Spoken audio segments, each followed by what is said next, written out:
Fall colors in Arizona can be spectacular. So I woke up today and decided, let's head up to Flagstaff and see the aspens. Beautiful white bark, yellow leaves, just spectacular.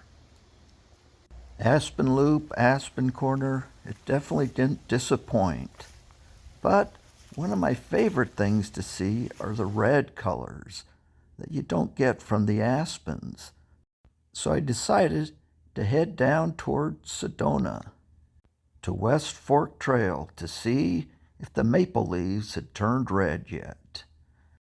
Though we're a week or two away from peak color, it's still spectacular and was worth the visit.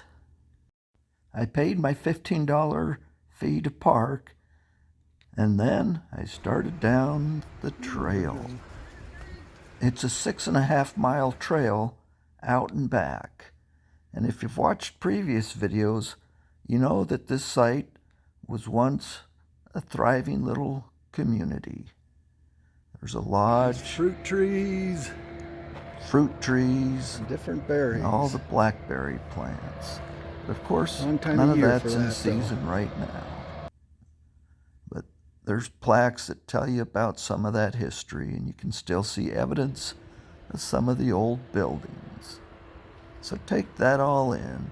But I wasn't there to look at this old historic place. I was there to look for fall foliage. Many of the ferns were still green, but some of them were starting to change color. The oak trees, you can see the leaves just barely starting to change color. The grape leaves, well, they've turned yellow.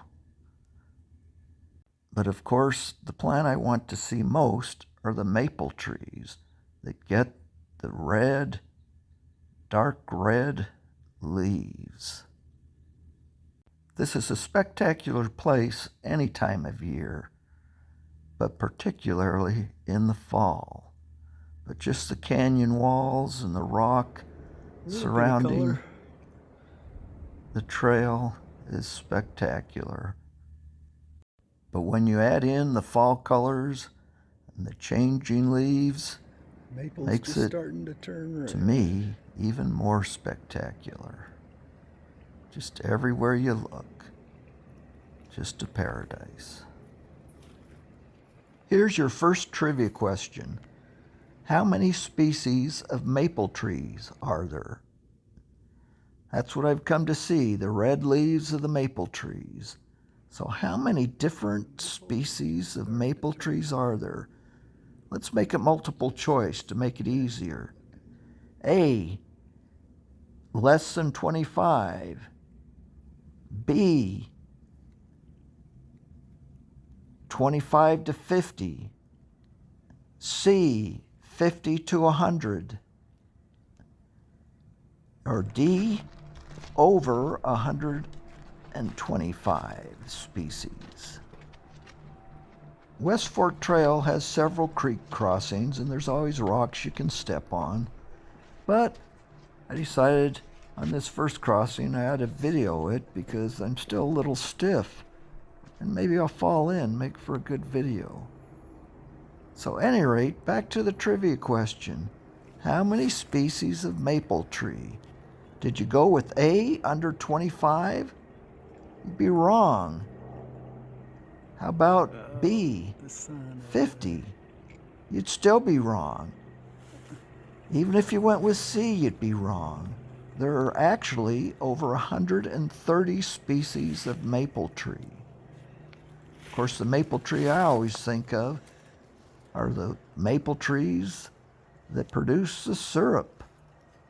The sugar maple is the maple tree that's most commonly used to produce maple syrup due to its high sugar content. Though the red, black, and silver maple are also commonly tapped. The species of maple tree found near Sedona is the canyon maple. Chlorophyll is a natural green pigment found in the leaves that aids in the process of photosynthesis. Photosynthesis is the process plants use to convert carbon dioxide, light, and water into energy or their food, the sugars they produce. Trivia question number 2. What's the byproduct of photosynthesis? If you said oxygen, you'd be correct. This chemical conversion is critical for life on Earth.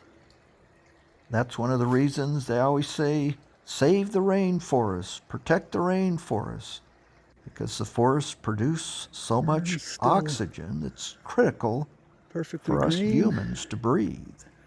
Right next to it. And well, I'm all for saving the rainforest due to the diversity of plant life and animal life. Do you know where most of our oxygen comes from? Most of the Earth's oxygen comes from phytoplankton and other microscopic organisms in the ocean. Oceanic photosynthesis produces 50 to 70% of the oxygen we breathe. So next time you go for a swim in the ocean and you get some green plant material on you, instead of complaining, just remember, that's saving your life by producing the oxygen that you breathe. Anyway, if chlorophyll is the green pigment in the leaves, what causes them to turn red? Maple leaves turn red in autumn because of a chemical pigment called anthocyanin. As the days grow shorter, the tree breaks down its dominant green pigment, chlorophyll, to send down to the roots for storage. The loss of the green chlorophyll in the leaves reveals the yellow and orange pigment. Anthocyanin is produced from the cool, crisp nights, which cause sugars to be trapped in the leaves, giving the red and purple pigment. You notice the front and the back of the leaf are slightly different hues. And when you look at an entire tree, the leaves can be all different colors, from green to yellows to oranges to red. So it's all dependent on how much chlorophyll has left the leaves and how much anthocyanin has been produced. On this hike, I'm probably a week or two early before the peak fall colors. So if you're just watching this video now, you still have time to get out there and see the autumn fall colors. In fact, it's probably much more spectacular now than it was when I hiked.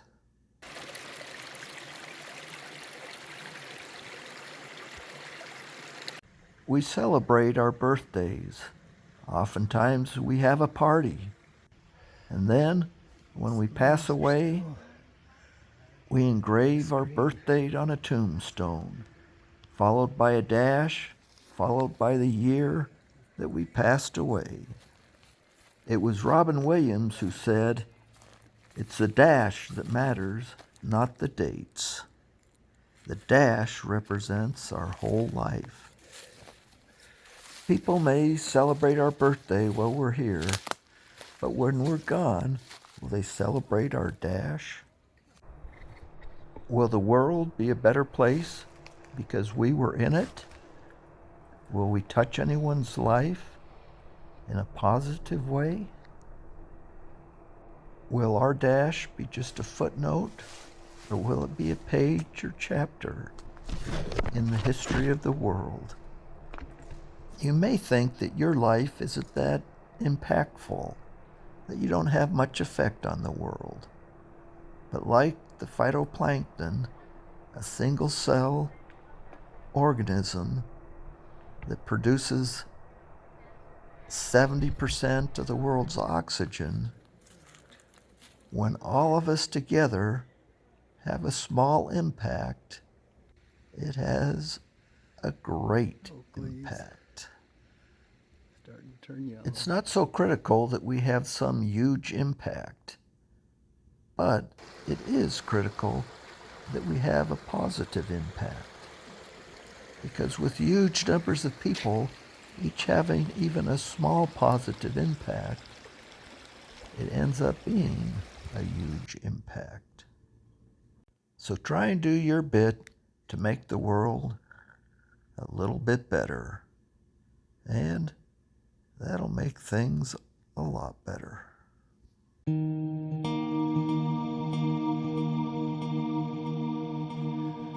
All the ferns.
The music probably beats the sound of my voice, but let's take a look at this tree. They're both Douglas fir and ponderosa pine in the canyon. Did you know the Douglas fir is said to be the second or third tallest tree in the world? Just part of the spectacular scenery and things to see and do. Hope you enjoyed seeing some of the fall colors and the hike in West Fork Trail. Have a great day. Do something special. Impact someone's life. And you're impacting the world. Take care. We'll see you in the next video. And don't forget, you still have time to get out and see these spectacular colors. So jump in your car and drive out. Bye.